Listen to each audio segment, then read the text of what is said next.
Hey guys, Fight for Survived here. Now I'm going to start reviewing arcs that have already taken place in manga. Now I'm probably going to be starting with One Piece because that's the easiest one because they've got the most distinguishable arcs.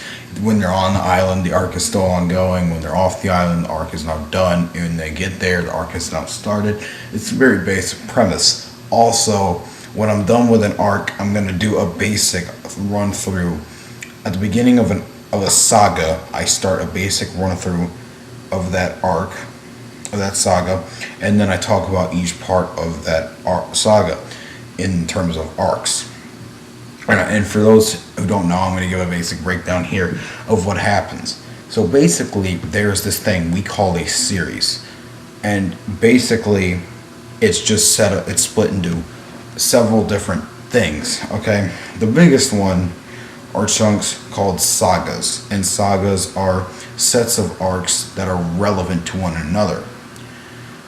But the one thing that a lot of people don't know is that there's an open saga and a closed saga, which is basically the closing of the series or the ending, and the opening of the series, which is the opening. One Piece did not have a strong opening, considering that the Axion Morgan thing is the opening. The opening of this series is Alvida. The Alvida thing is the opening of the series. That's the opening saga. I don't know if... I know Oda knew what he was doing. Like, he did know that was going to be considered his open saga. So, I don't know what he quite thought what he was doing, but that is technically put into the East Blue Saga, but it's technically called an open saga. Now, the final arc has not happened in any of the big three yet, so there's really nothing I can say about the closed sagas of any of them. But I'm assuming they're going to be pretty good for each of them, especially One Piece. I just think One Piece is going to be the best, especially how Naruto's going right now. Naruto's going to have the weakest. But let's get this started. I'm going to talk about the sagas now.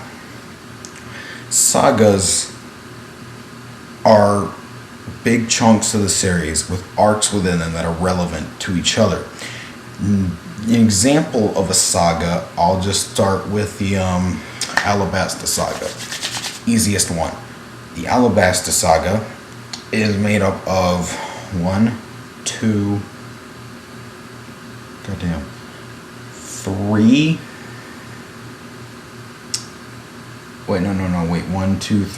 Five arcs. And all of which are relevant to each other. And in obvious ways that, like, there are some sagas that you didn't even know were relevant to each other, like you would have no clue. The one with the most arcs in One Piece is easily the Whitebeard War Saga, but that's a whole nother deal. What I'm trying to say here is that that's the biggest piece something can be divided into in terms of anime and manga. Then the next biggest piece is called an arc. An arc is typically a shorter section of a saga, and the ending one is normally from 42 to 50 chapters or episodes, is about how long the final part of a saga normally tends to be.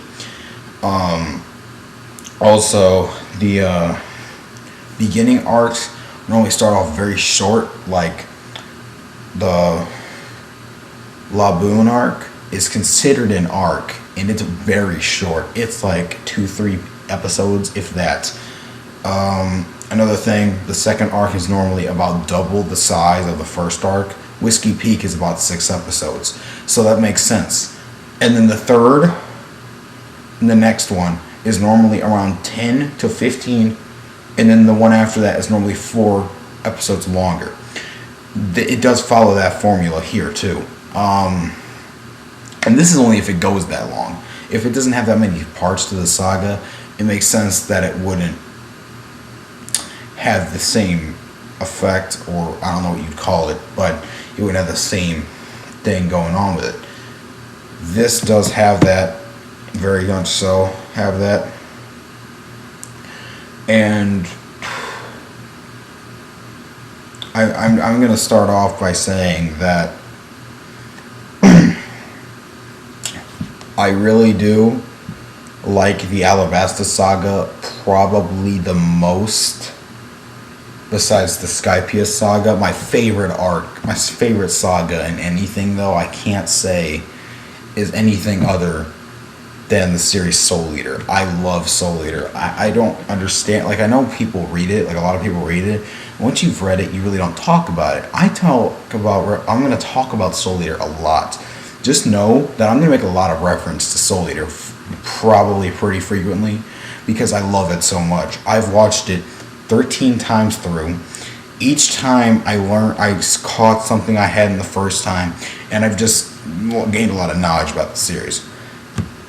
But the big one is by far the fact that in the Krona was originally a female, and upon the entry of Ragnarok became male. If you have never noticed that, there you go. I mean, you may not have noticed that. Really, she was a female when she was younger.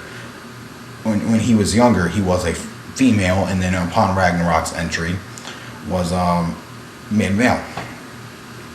So that's all that means. And the biggest part, I gotta say, the biggest thing,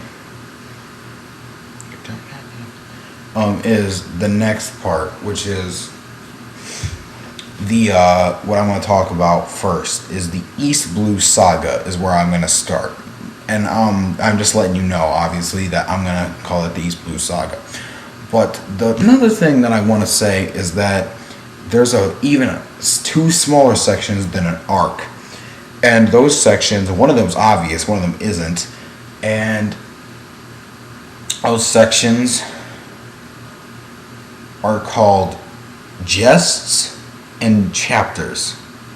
Chapters are kind of obvious. On a weekly basis, there's a chapter, and a jest is anything within an arc that is a relationship between two characters, whether it be some like two people on different sides fighting. That's a jest.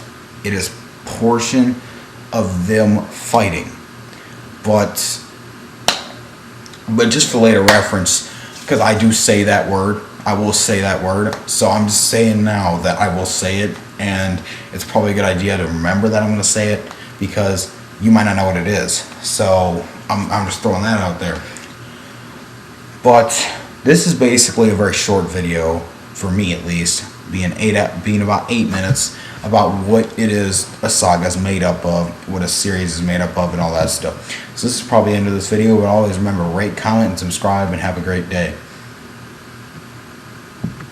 Or night, depending on what time it is, wherever you live, so, But, you know what? Have a great time.